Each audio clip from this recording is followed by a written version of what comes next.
All right. Hello and welcome to the new Earth Architectress podcast. I'm super excited about this episode because I have a very special guest with me today. His name is Robert Jamison, and he is an architect that practices architecture in a very different way, different than conventional architects, different than conventional practice.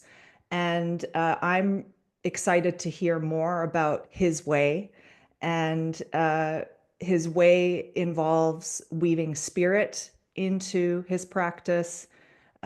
He is a yoga practitioner, and in what I feel is an activist.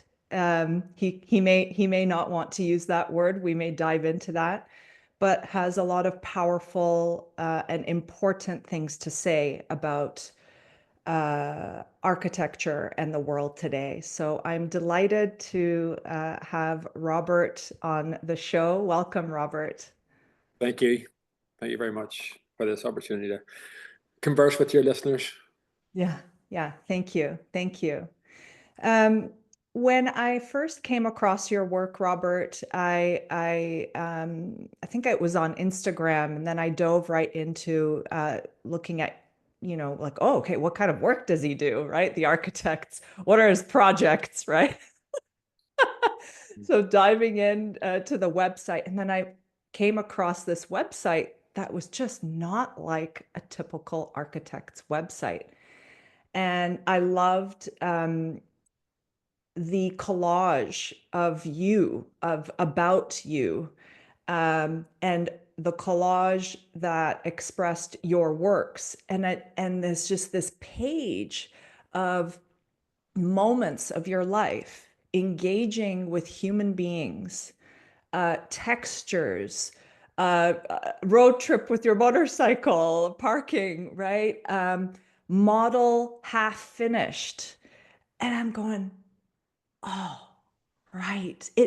When I looked at this collage, there was something inside of me that got permission to be imperfect, and that there's a beauty to that. Um, Something awoke within me and went like, oh, right. This is the process. There's something about the process, the act of creating architecture, the act of making, the act of being in relationship with others and the land. That came through. I totally did not expect that I was going to be talking about this right now, by the way. Mm. And so, and then I think about a lot of the architecture websites that I come across, and it's like, okay, yeah, like how many projects, right? How sexy do the buildings look? Um, you know, the typical categorization: residential, commercial, right? Like that's the typical architect's website. I mean, I even had a website like that back in the day. And so yeah, something sparked with me. I said, this guy's doing something differently. There's a soul. There's a story. There's something else here. And then I went to the manifesto part of your website. And I want to read this manifesto to the listeners now as an introduction to our conversation. And Robert, I I ask you to, as I read this manifesto, for you to listen in such a way as if you are listening to it for the first time.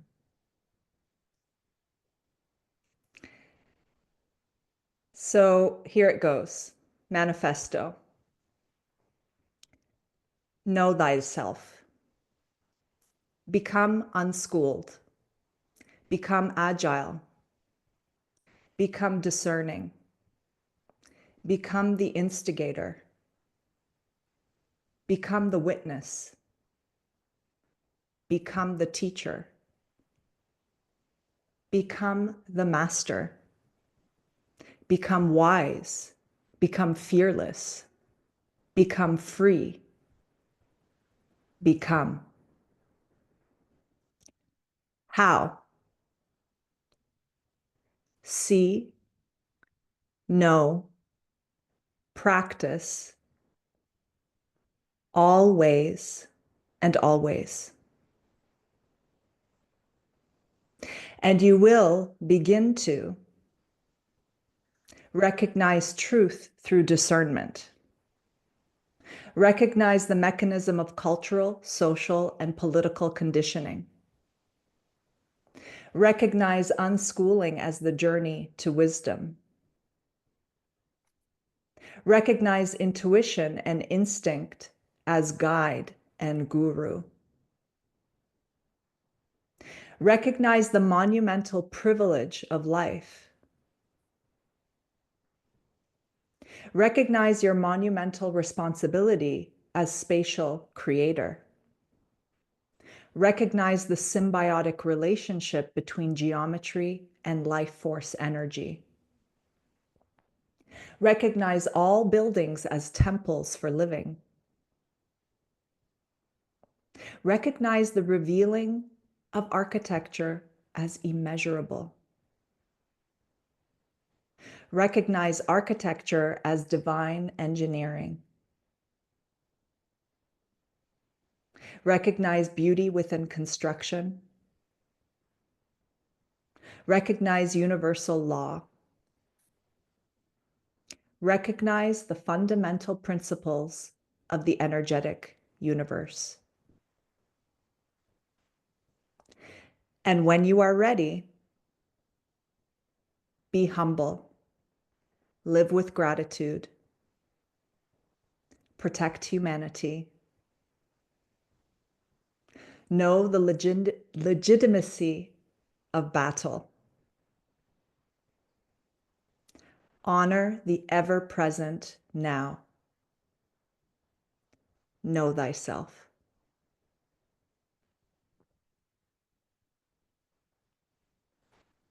Just take a moment to let that sink in to the listeners, feeling any waves of energy that may be entering into your space, noticing what sparks, what lights up for you, what stirs within you, what makes you uncomfortable, what makes you question.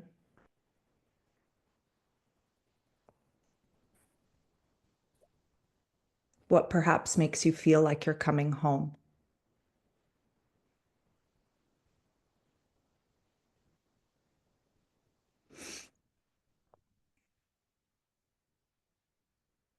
So, Robert, I'd love to hear how this manifesto got birthed.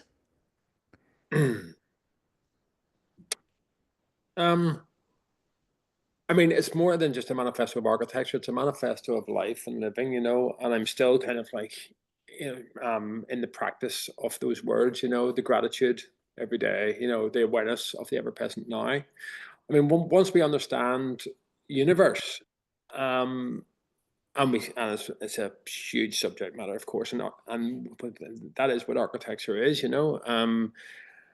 I think that we really, you know, like that old saying that when you know more, you realize how little you know. And as an architect, I think that, you know, like conventional practice, I mean, it just seems so strange to me and so odd. And, you know, I mean, I've often and always thought that I live either in the wrong time or the wrong place, you know, and that's because I feel a bit kind of like, you know, on the edge of you know, social norms, social order. You know, I think that maybe my practice, I'm an outlier in my practice, and you know, and now I actually don't believe in the title architect. I don't think that you know, and I after 20 years I deregistered from the Royal Institute of British Architects because I don't believe in the propaganda that they're pushing and pushing it on the education system. And going back to the manifesto where it talks about you kind of, become unschooled. I mean, know thyself first of all. Once you begin to know thyself, you realize that all of this, I mean, there's that whole saying that everything's an illusion, but when you actually kind of reach the point in your unschooling where you realize it is an illusion, then it all falls away, and you see, Mm. you see the kind of oddity in all of it. And, and that's why whenever I was teaching a master's unit in Queen's University, most recently before I guess I kind of upset the apple cart. But that was called Without Precedent. And we began the first semester of really critiquing the apparatus of living, which is getting back to the fundamentals of the apparatus of living, which is what is kind of microarchitecture, so furniture, the seat, and the table. And when you start to kind of like really, kind of like critique all of that, you realize that even how we live is not even the clothes we wear, everything is kind of like really it's come through a trajectory that really doesn't align with who we are as a species, and it's all about energy. And I've been working with energy for a long time. And talking about my website there, I don't I have this relationship where I would love to be kind of publishing my work and sharing my thoughts on Instagram. But most recently, I've kind of like stepped back from Instagram. Every time I post something, I lose 500 followers. Like every time, and that's because Every time you post, I you lose what? about 500 followers. And that's okay. I mean, and it doesn't bother me losing people, but I just think it's the wrong platform to share. It's it's the wrong platform to share my thoughts and my views. And that's why, I was sharing that with you, that I'm thinking about a YouTube channel and Substack and all that there, because I have a lot to say, and it's about getting it out. But know Yeah. thyself is the essence of it, right? Because once you Mm. know thyself, you realize that, we are energy. And, there's a great thinker who applies this kind of theory to politicians, but I apply it to architects. I think that you need to do it, maybe have about 3 psychedelic experiences before you can call yourself an architect. You need to kind of really engage with plant medicine to understand the world we live in, to understand what energy actually is. I've been working with plant medicine for decades, and very kind of like carefully and responsibly, and more recently, working with psilocybin and working with, ayahuasca to really kind of, and with practice as well, with my kind of work. And, it's in places when you go to kind of like understand self and understand other and understand universe and understand kind of your own journey, that you really kind of begin to kind of, it reveals itself to you of what maybe architecture actually is and what it is Mm. not. Mm. Mm. Mm. And that's a part of know thyself in the energetic universe. I think a way to do that is to kind of remove yourself from this this constructed reality or this illusion that we live in. I Mm. mean, there's Mm. ancient practice and ancient wisdom, that I've been kind of uh, uh, I grind my practice in as well. Vastu Shastra is an important one, and it's just in terms of the 5 elements and the organization of space.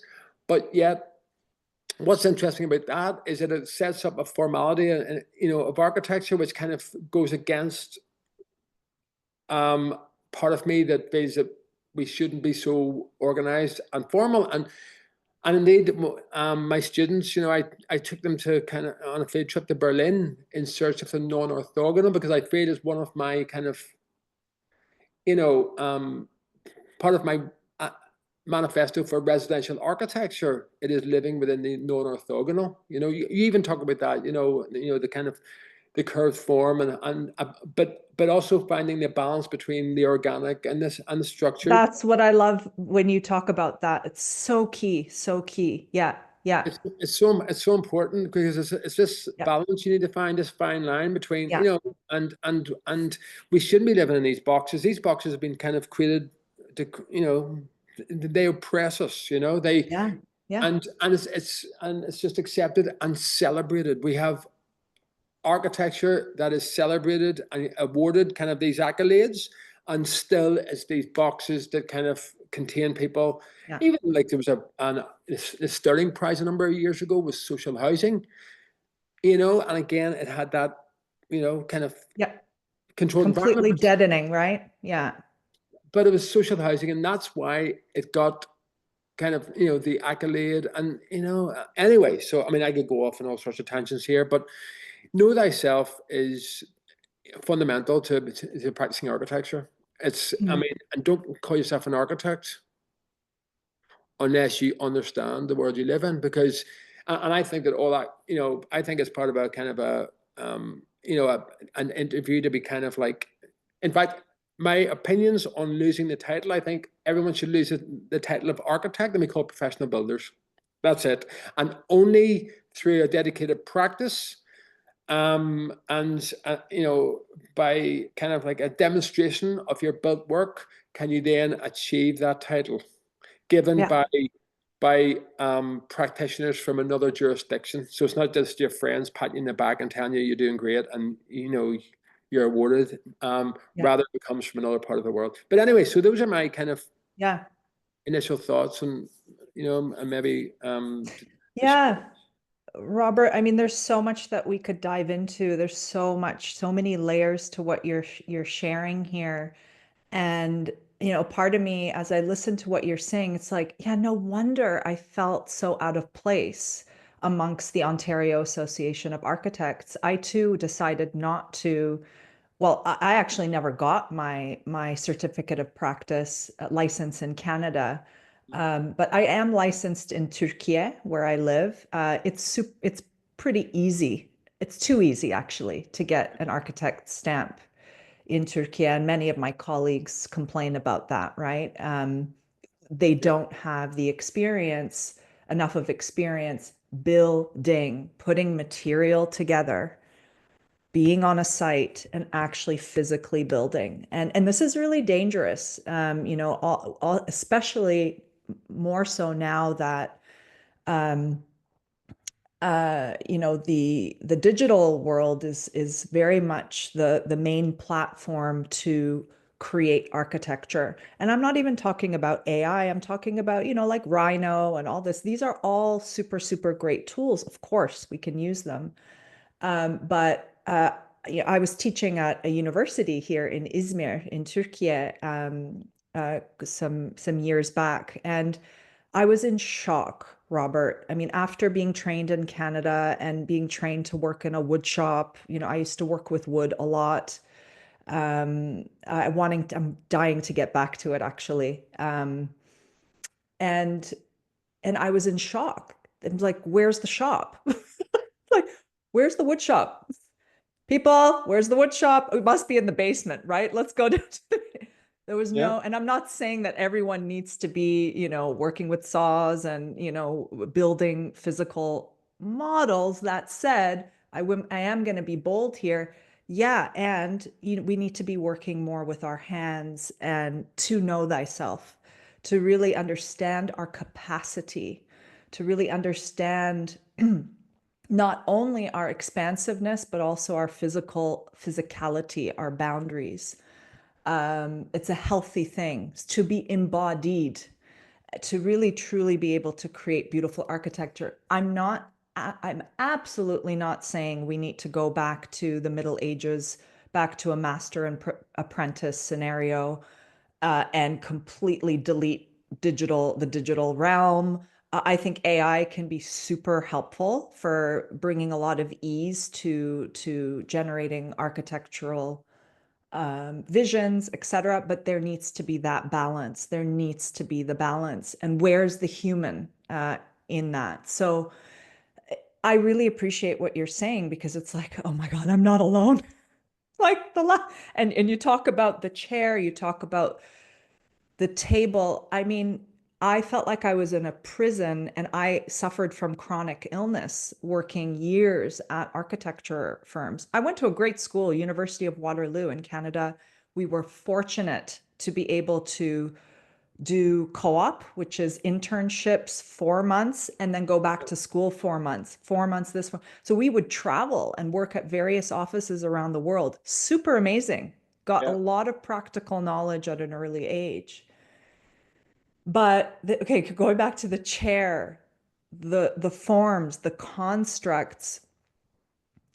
After I started to practice meditation and start to dive into esoteric studies, discover Rudolf Steiner and anthroposophic architecture. I started to question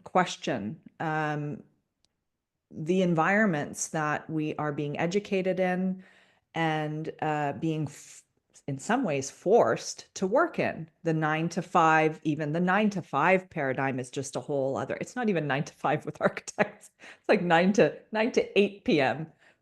I remember getting, looks at the office when I would like get up from my desk to leave at 6 o'clock, like, oh, she's leaving early.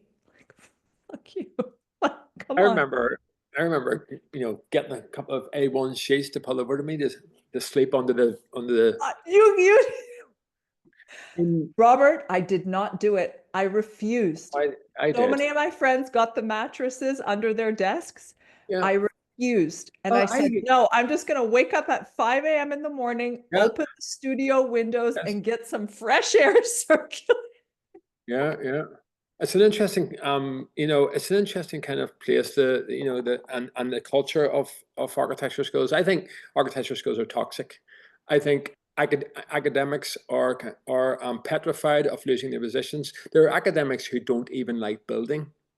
I know Oh, this, right? yeah. Who Yeah. have no Oh, interest yeah. in working in a building site, and they are, because I mean in this part of the world, but because of the very nature of them being academic, because they are maybe working on a PhD, maybe having no set experience, then they have to, as part of being like studying for the PhD, they have to give time to studio teaching. And it's really strange, kind of like, whenever I experience or have experienced these kind of university settings, I think the institutions need to fail. I think they will fail. I think, they're just places to create debt slavery. Kids are going in there, the education is substandard. What they learn from these academics or even pseudo practitioners is not grounding enough in what Yeah. the future of architecture is going to be. And I Mm, think that this is the end of this civilization. And as we can look at why we think that, and and what's coming next, but this is a natural end. And that's why kind of even my mm, manifesto talking about being agile. I used to have a studio in London. I was employing kind of graduates.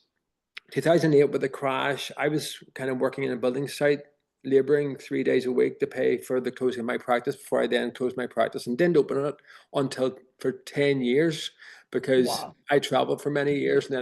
then TV work came, and then with all the work after that came, I thought, well, I'll open my practice here. But you know, I work in a way that's kind of discreet. I actually am on the cusp of actually deregistering as an architect as well. In fact, Mm, I've changed my website to Robert Jamison Plus Architects instead of Robert Jamison Architects. And that's because well, a number of reasons. Because again, I mentioned the propaganda, but all this kind of Lacanian kind of like push that has been placed upon us as architects, the whole climate. I think we need to talk about climate here. I think that's really important. That is the elephant in the room, in terms of these institutions that are forcing us to kind of, mandatory CPD now on climate change, mm, mm, on global warming, on carbon reduction. All mm. that is just a psyop. Like all the what is it, the lead, all that, the bream, right? All that stuff, Well, right? yes, but I mean, I understand kind of being careful with energy, right? Okay, okay. But but What's the impulse behind it though? There's something, you yeah. see, the impulse behind it is just to kind of like get us all into electric, right? I mean, electric car. I mean, if an architect drives an electric car, don't call yourself an Smart architect. buildings, right? Smart, Smart yeah. buildings, don't call. I mean, I think it's really interesting. I mean, and I kind of, in my work, I was working on a project there in the west of Ireland, and I had a really heated discussion with an M&E, a services engineer, to the point where they couldn't get their head around me wanting to push for kind of more independent technologies. Okay, instead of being connected to the grid, and I got to the point where I had to advise a client, this guy needs to be off the team. We need to sack him because he's not aligned with how we need to be thinking. Yeah. And this happens over and over again. Even building control, even like just all these regulations that are put in place. And like creating these uh, hermetically sealed environments, and now, like, if you, Yeah. and it's all kind of air source heat pumps and all of this nonsense, right? And this is just all to do with this here climate propaganda, this carbon nonsense. I've been talking about it for years. And I guess this is why I don't teach anymore, because I was challenging my own peers in academia who were proposing kind of projects, for their students, for the student group, talking about rising sea levels and all this absolute fucking nonsense, right? I'm sorry, I have to use an expletive there because Yeah. it is absolute nonsense. And once we Yeah. wake up to it, and I mean, we have had blue skies here this week, right? It's forecast to change now. I mean, we've had our summer now, right? This week we've had our summer. That's it, right? I would argue that that potentially is it, right? Last year we had 17 days of blue skies, right? We've had 5 days of blue skies.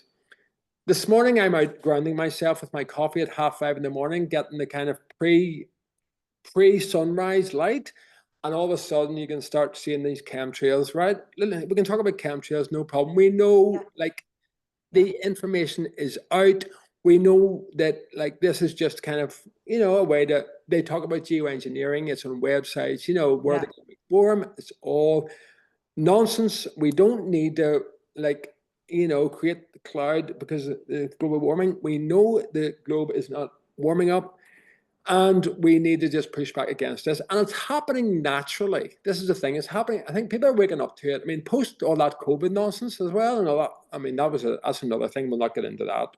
But we start to see that this, it's the push by the oppressive elite that is coming to an end because the universe is Yeah. waking up, and that could be a lot to do with, arguably, is the Kali Yuga cycle, the greater Yeah. kind of Yeah. cycle Yeah. of universe, and Yeah. we're coming We've, to, and it's wonderful, and I'm optimistic.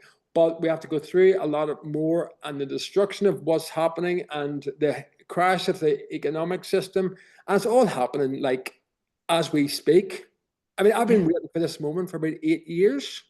I think I thought it was coming like 8 years ago. I've been Yeah. waiting for it, and it seems that it's coming now. And I'm looking forward to getting through the other side of it. Yeah. Because Yeah. on the other side, there's free energy.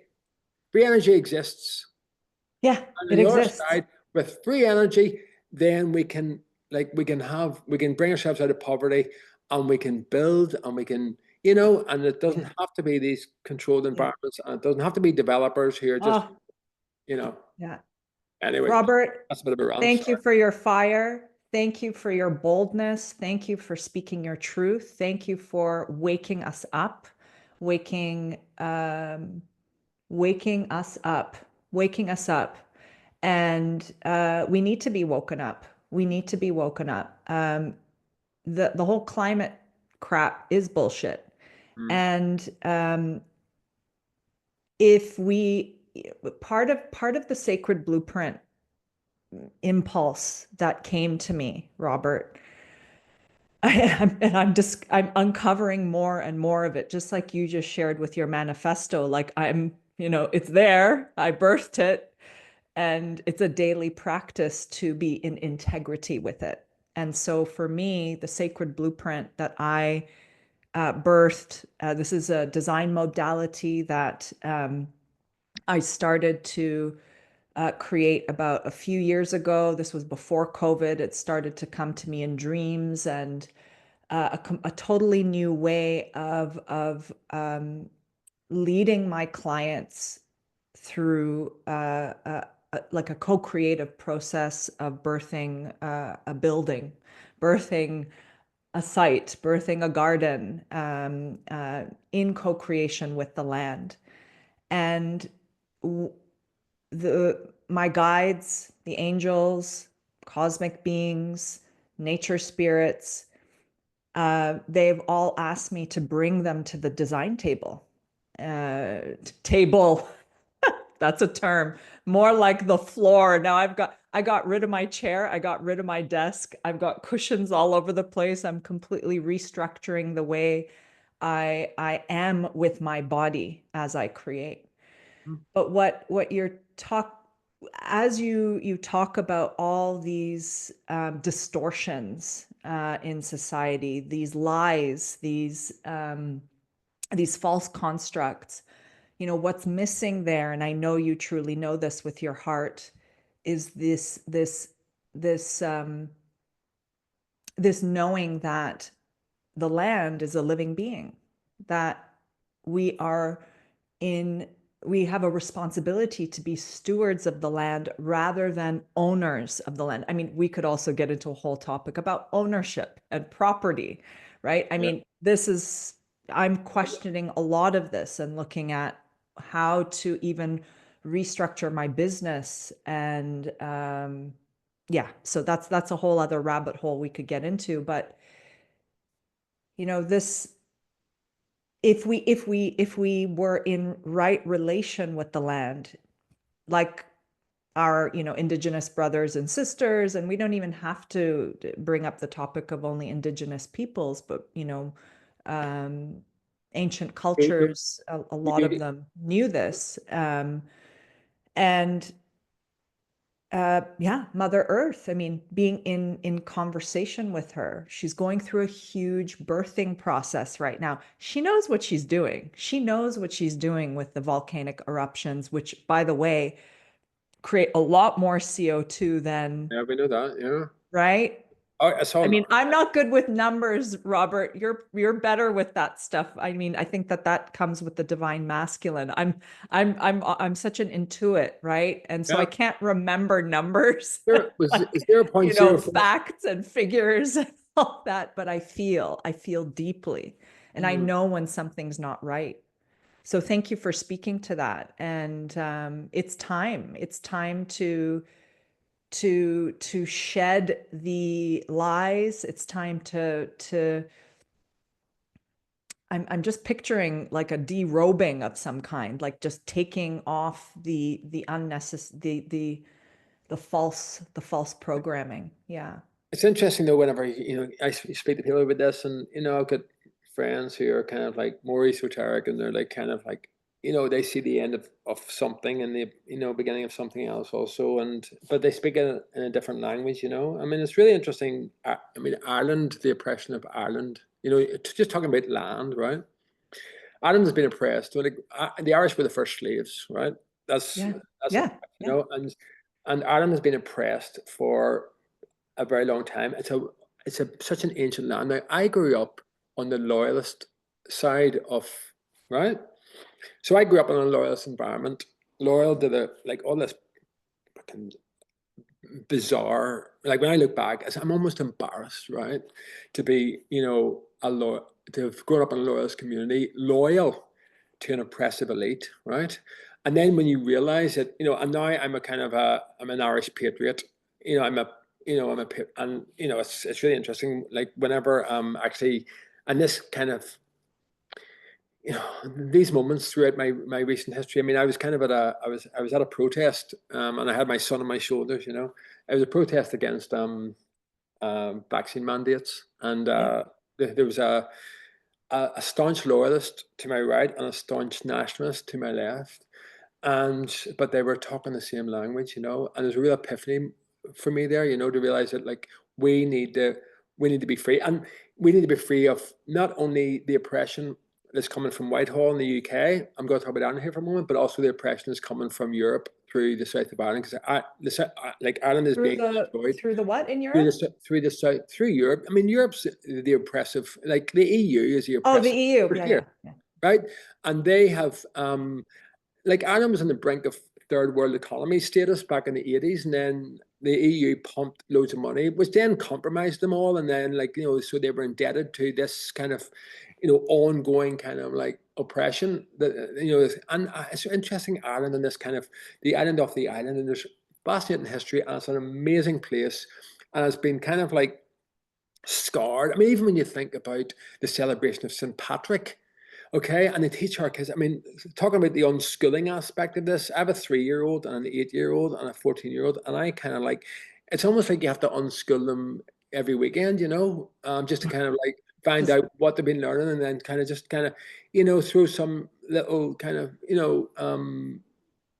pearls of what? wisdom in there to get Yeah, them thinking, yeah, and they do, and but I think what's really interesting is I mean, like the stuff that they're learning, and it's all propaganda. It's like it's super propaganda, I mean, it's really kind of, and the more you see it, and like part of my idea here is to create an independent school of architecture, an independent school for primary level education. And I've been thinking about this for a long time, and I have a place to do it, and I'm kind of like in the middle of bringing people, together in terms of and I think it's something that, will manifest, but it'll kind of like stand on the edge or be a renegade kind of like, yeah. yes, but it can't be too renegade because we're still oppressed by the ruling kind of, class, right?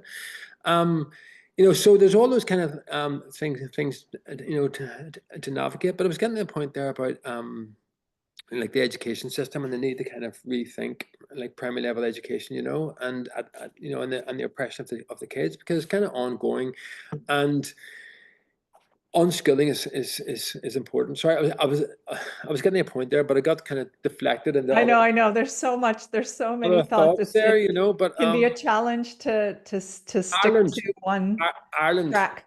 It's about Ireland, you see, and when you see the oppression of Ireland, and it's such a wonderful place, and when you look at the history of Ireland, I was talking about Oh yeah. St. Patrick and the celebration of the Irish, and St. Patrick was really brought here. There's this whole story they tell the kids. It was to kind of get rid of the snakes of Ireland, right? This is a story they tell the kids.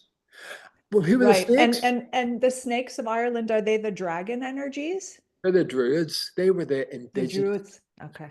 Like they were the ones, and like the sparrow motif you see in all the ancient stones, they were the snakes. And St. Patrick was here to get rid of the indigenous culture of Ireland, right? Yeah. I mean, like when you like start to, there's people. I mean, I've had these conversations. There's people who just don't care, but then people are here not to care, and that's why in my manifesto you need to be the warrior, and more so, I have kids, so I am the warrior. Like when you don't have kids, it's very different. I could be I've been El Salvador Oh or yeah. Or you could you know, like, go off to Bali somewhere and Himalayas. I'd be up in the Himalayas, kind of like being, and yeah, journeying, that's where I would be. But could be a when you have hermit. kids Yeah. and you realize that you have a duty, and it's Mm, important kind of that they're, like the education is positioned in a certain way, yeah. and it's not. I mean, it's not a. Recently, there was a health bill here proposed, right? I know I'm getting in another tangent, but bear with me. That was to introduce mandatory vaccinations. It was only recent.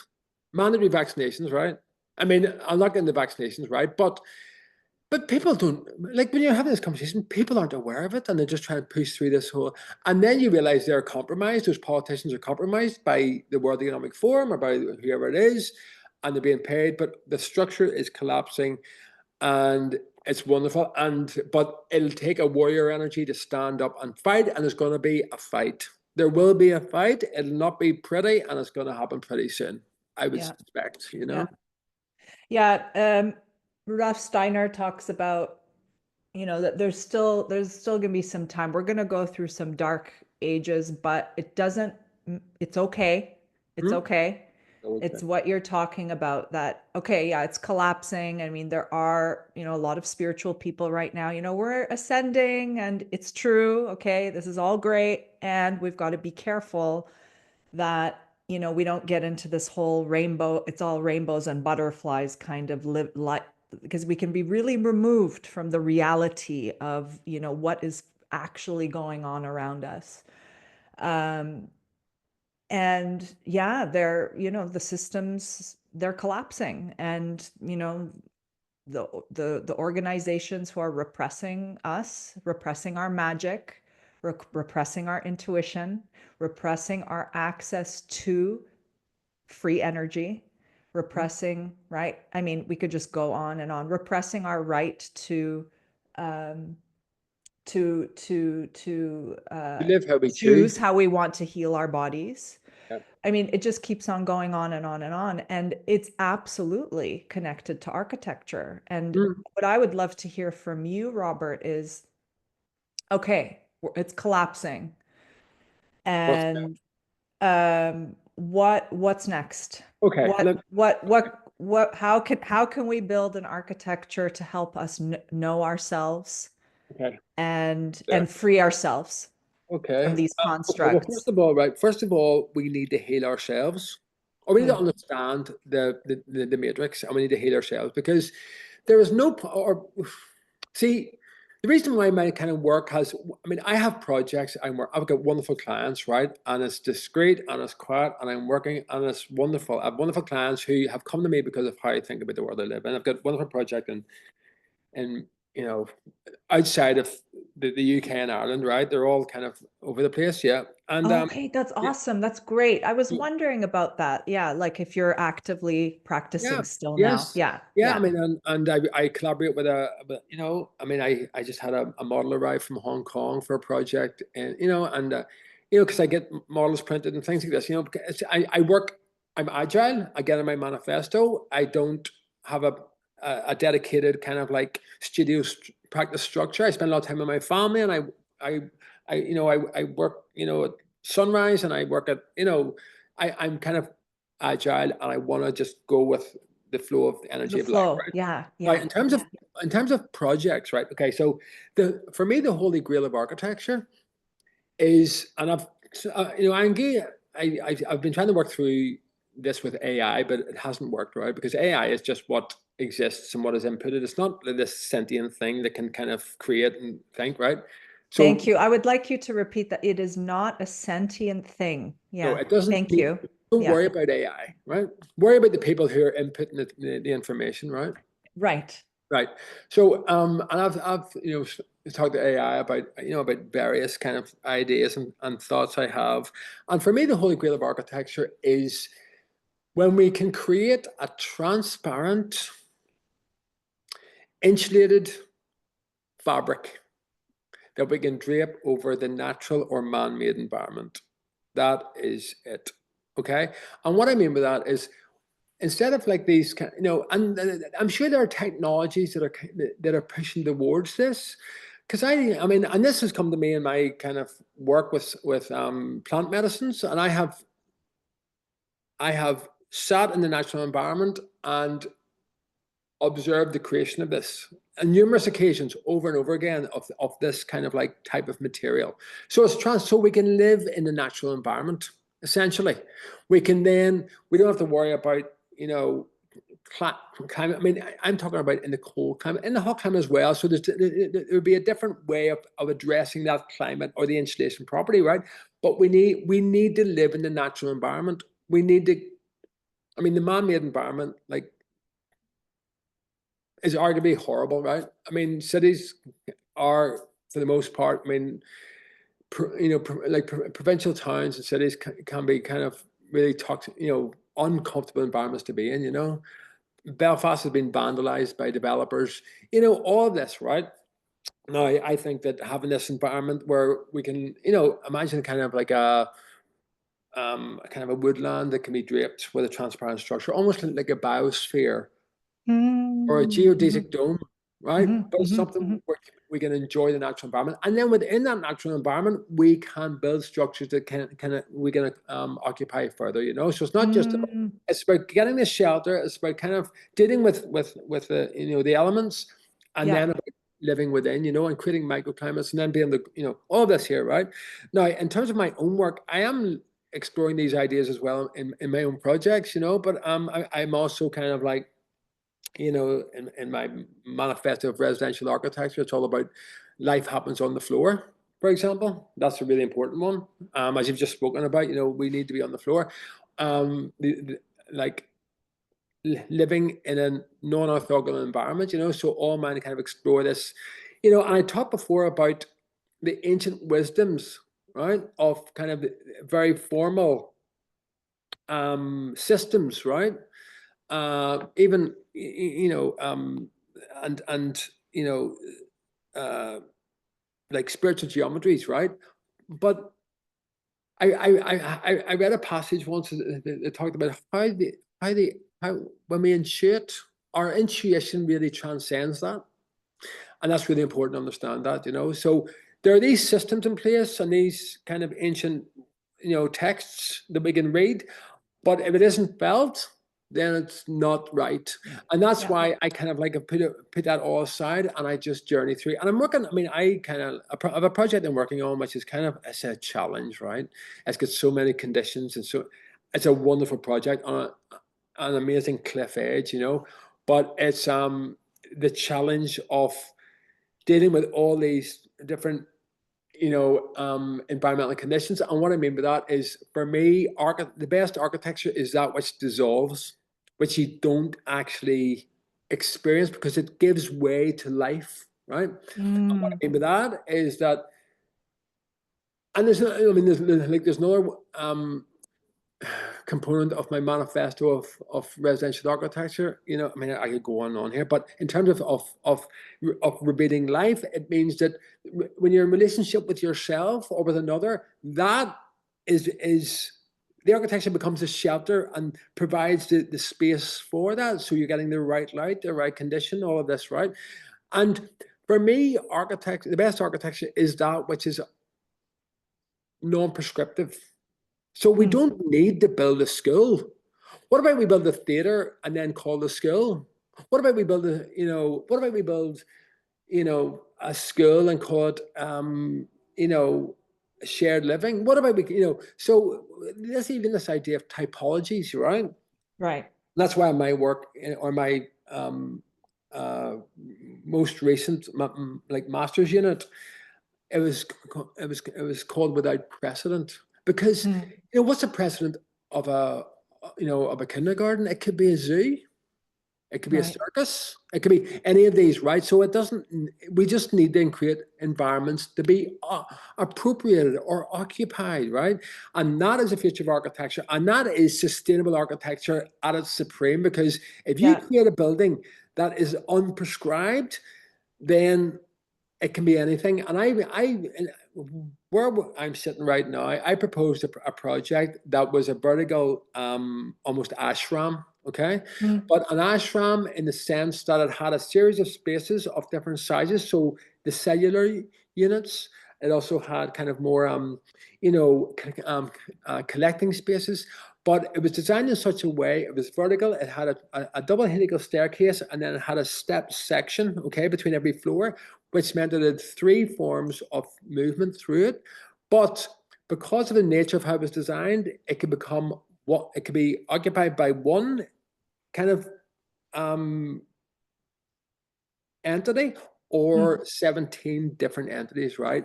So it was totally hyper adaptable and super contextual. And that came off the back of a project I did in London in 2012, where I was given 12 builders to keep busy. That was the brief. Here's the site. I want to build over 100 creative studios. And this was the guy who owned the pit. I want to build theater spaces, restaurants. I want to build coffee shops. Ah, You've got 12 guys. You've got you a got week, to keep them busy. no drawing time. You've got a week to think about it. I then engaged a wonderful architect, an Italian architect. She was wonderful, and she assisted in the drawings. But we just created a master plan, and then we kept the builders busy, and that was intuiting the architecture. So Wow. Yeah. and that was, and In the then moment, on the site, on in the like, conversation with the oh, builders, sketching in the oh, moment. I mean, we occupied the space, and again, it's the appropriation of space. As a species, we don't need to be told how to live. We need space to occupy, and the space that recognizes the external condition and the internal spatial condition between the different spaces. Right? When we recognize it, it's almost like I say to my students: the building is its own thing. Yeah, it's a Let the living, building it's a be. living being. let the Yeah. building be, and then we occupy it in this moment in time. We're the custodians of it, and then in another, generation or five, it'll It become may be a something else. totally different activity and function. Correct. I And we think need about, buildings to sustain that. We need yeah, people to allow for that.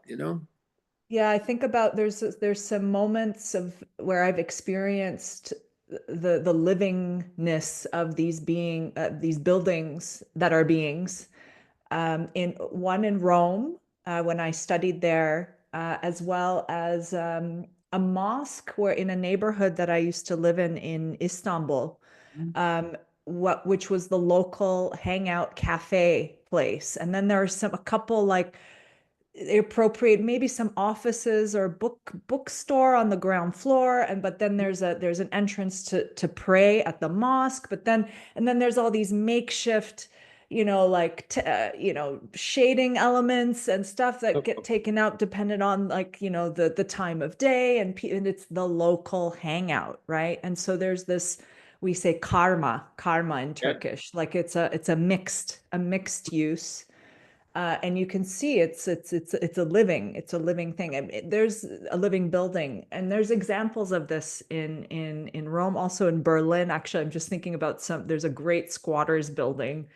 I Yes. forget that building. There's like a cinema, a kino on the top floor, and then there's like this awesome like guerrilla gardening Yeah. There's a thing few. going on in the Yes. back. Yes. Next to canal, is it? I think so. I've I a think client in so. Yeah. Berlin. I was looking at it recently.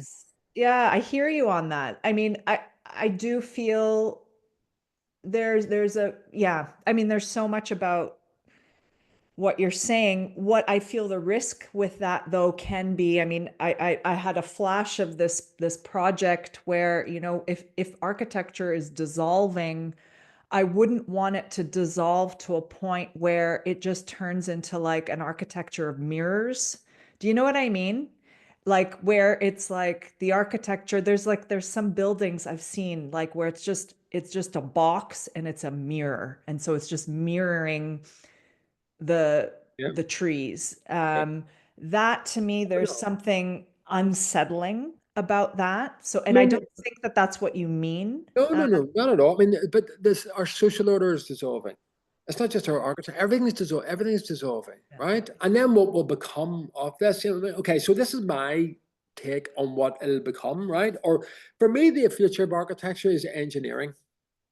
Okay, Hmm. I mean, AI is going to take over in terms of the engineering, perhaps, right? In terms of and AI is going to take over planning. AI is going to take over. And it'd be wonderful to get rid of all that nonsense and that we have in those kind of like um, existing kind of entities, right? But for me, we need to look at Buckminster Fuller and what he did. Yeah, His geodesic, he's awesome. Yeah. his his uh, Dymaxion house, right? And what was amazing about that, and I've been saying this for a long time, the future of architecture is engineering, but it's manufacturing. The way we manufacture cars and aircraft technology, we need to have these wonderful buildings, right? Or components of buildings that, and it could be pressed aluminium, it could be these wonderful, it doesn't need to be it doesn't need to be the standardization that exists today. Right. That's the scary part. Like, I It wouldn't doesn't, want it to turn no, into like, well, everyone's living no, in the same. doesn't need to be if we can create a pattern book. Going back to the pattern book of architecture, a pattern book of a new architecture, which is looking at Pattern installation. language. Yeah. But if we look at maybe insulated panels, right? It could be a pressed aluminium, wonderful material, and you can start to create and look at the Dymaxion house, look at the order, look at the geometry, look at how it's set up in that like circular form, but you can see it's component architecture, and we can Right. see these components, and it's almost like you then occupy and appropriate, right? You don't. It's almost like you can scale these structures depending on how many Right. rooms you want to make. So we don't need. Now, I'm not saying we just create these kind of like this is the only structure that exists. Yeah. Like high tech kind of. Right. But I'm saying in the future. But I'm saying to deal with housing issues, yes, we need to have a high-tech approach. We can't do it any other way. We can't No. start building with like, No, it's not you know, realistic. We don't have the labor also. It's just, I mean, right we now can't, the costs oh, we are can't cost it. insane. And the reason why that is here anyway is because of the missing generation from 2008 and the crash when there were no apprentices coming through. And now there are kind of like builders, My car, contractors, 40, 50-year-old, no apprentices, and they're going, oh, well, I just have to close this business. just talking about that with my carpenter. He's like, Aisha, I think I'm going to give up Yeah, soon. I don't have anybody to, I'm like, I want my son to go apprentice with him. My son's not interested, like it's just, I yeah. know. So yeah, I- what what, as you are talking about this, and I know you're coming close to the end of your time of the time. I would love to do a part two with you, Let's do it. Robert. Um, but this sheath, um, there's the visions that I've been receiving for the future architecture. Also, it's like it moves as well. There's this kind of it breathes, and it also is not it's not only um physical, but it's also spiritual and energetic. And by Mm, what I mean by that is that it actually starts to have a conversation with the cosmos and the spiritual world. It's in relationship with it as well. mm, And I think the key there has a lot to do with free energy. And I've been before I even heard about free energy, Robert, I was seeing these buildings that had a kind of like a spiritual fluid running through them, um, which fueled the building, and it didn't require to be mm. connected to the grid. The ether. And then later, I'm hearing free energy, and then I mean, there's the whole Tartaria thing too, which I have some question marks about Yeah, that. Um, you know, anyway, so an interesting topic right a there. very interesting topic. Very interesting, which I think there are some elements of truth there. I'm just question the names of things and how they categorize things. But anyway, um, yeah, this breathing building, and that but it's not it does have a balance between the orthogonal and the curve. Right. That's the works that I've seen of yours. That's also why I quite like them, because there was one project in particular which was like, I think, an existing space, and it was a renovation, and you just did these like very subtle angles and chamfers, and just, okay, how can we just break up this space? Yeah, Because okay, I'm finding I'm very fire and water in terms of my elements, right. and I'm living in a house that was built by my husband, his father, and his brother. Like, talk about like, masculine, right, energy. We didn't even know we were going to live in this house. It's a concrete box. It's hilarious, Robert. It's hilarious. It's like an Adolf Loos building, Thanks. right?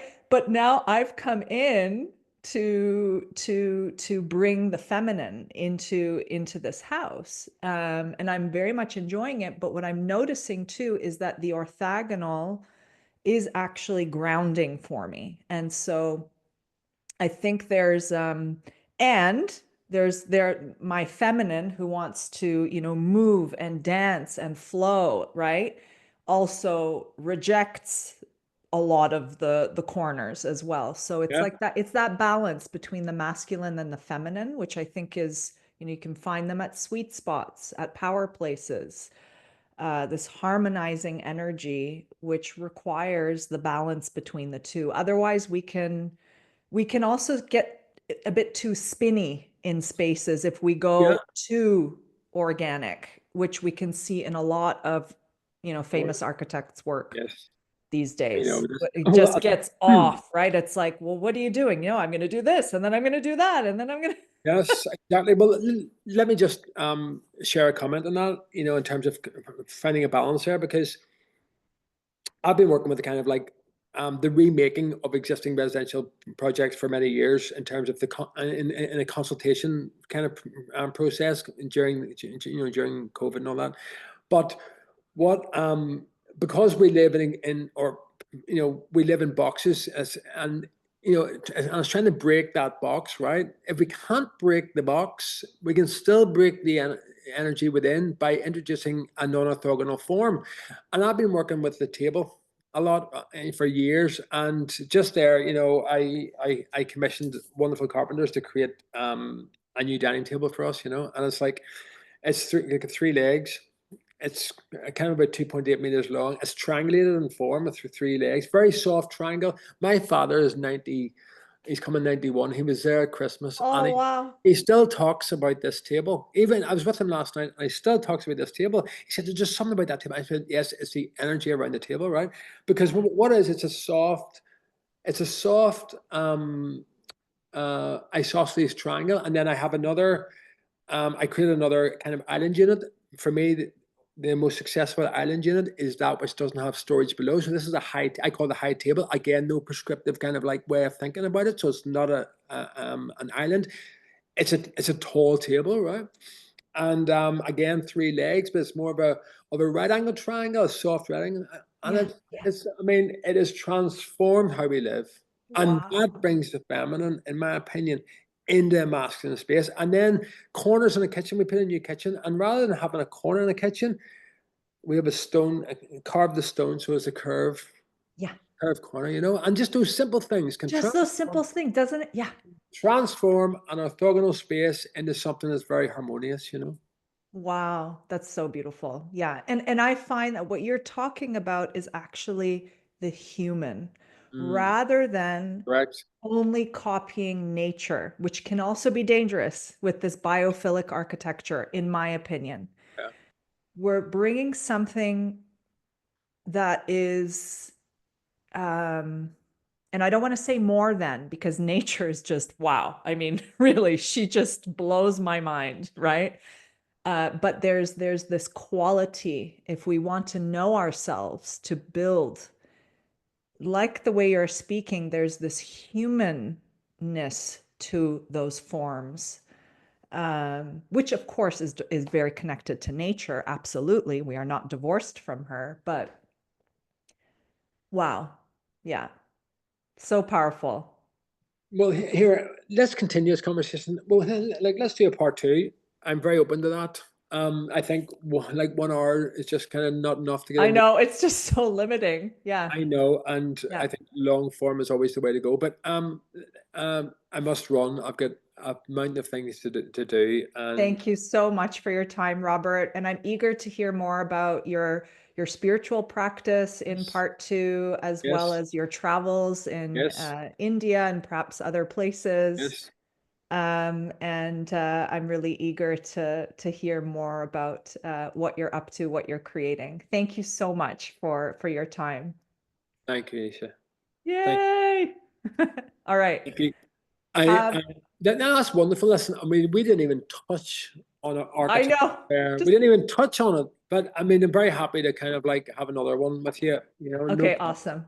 Great. But I must run. I have to pick up my 3-year-old, and I better run. So All listen, right. thanks so much. Okay. Be in touch. Bye-bye. Take care. Blessings and Thank you. blessings to Bye. your family. Thank Bye-bye. you. Bye-bye. Wow. Oh my God. What an amazing interview with Robert Jamison, architect. I'm so excited for part two with him. There are so many topics to dive into with him. He went on quite many tangents during the conversation, but it just goes to show how full and rich and inspired he is to create a new architecture. And I am eager to continue this conversation with him, but I'm also eager to continue this conversation with you and help you to step into the future way of practicing architecture. And it's a way that is completely divorced from the separate from the false constructs, the false programming, the systems that have kept us small, the systems that have kept us powerless. And it's time to be a leader of the new Earth architecture. And what I have discovered along the way of birthing the sacred blueprint, this unique modality that bridges spirit with architecture, I've discovered that the key is to unleash your intuitive powers, work with your divine feminine, start to remember the magic that you once knew how to build with, the magic that you once knew how to create with. One incredible entry point into activating your gifts. They are within you. They are within you. They may be lying dormant. You may be starting to bring them forward through your own spiritual practice, but you may not be 100% confident in how you can apply this into working with buildings, gardens, communities, working with architecture. How can I start to weave my spiritual gifts into the way that I practice architecture? I mean, like myself, maybe you are wanting to give up, or like I once was, like I was once feeling. In fact, I did give up the practice, and I decided to become an alchemical energy healer. And then after some time of practicing this healing work, I was guided by my guides to be an architect who truly bridges spirit with form. And I know that you are one of those architects as well. And one entry point into learning how you can do this successfully with joy, with ease, is in Ephesus, at the ancient city of Ephesus, where I am gathering an intimate group of women architects from May 8th to 12th in a beautiful retreat center for 4 days, where we are going to tap this power place, tap the magic of the sacred temples there, tap the goddess of Artemis, connect with her, commune with her. And you are going to discover your spiritual gifts there. You're going to discover your intuitive capacities. Some of you may have already discovered them, but you want to strengthen them, bring them forward more, and have the confidence to be able to speak openly about them in your design practice. So I wanted to share that we have a few spots left for this container, and I am really looking forward to holding space for the women who are committed, devoted, and ready to build the sanctuaries for our future, but build them in a way that honors your true voice, honors your magic, honors your beauty, your intuition, and honors the land, honors the land. So I can't wait for you to be there. All the details are below. You need to apply for the program to ensure that you're an aligned match. Once you apply, I will send you an email to get on a call. And on the call, I will share more of the retreat details. And then we'll get you set up to make the pilgrimage to Ephesus. Ephesus is in Turkey. It's close to the city of Izmir, and yeah, I can't wait for you to be there. All right, bye bye. Until the next episode.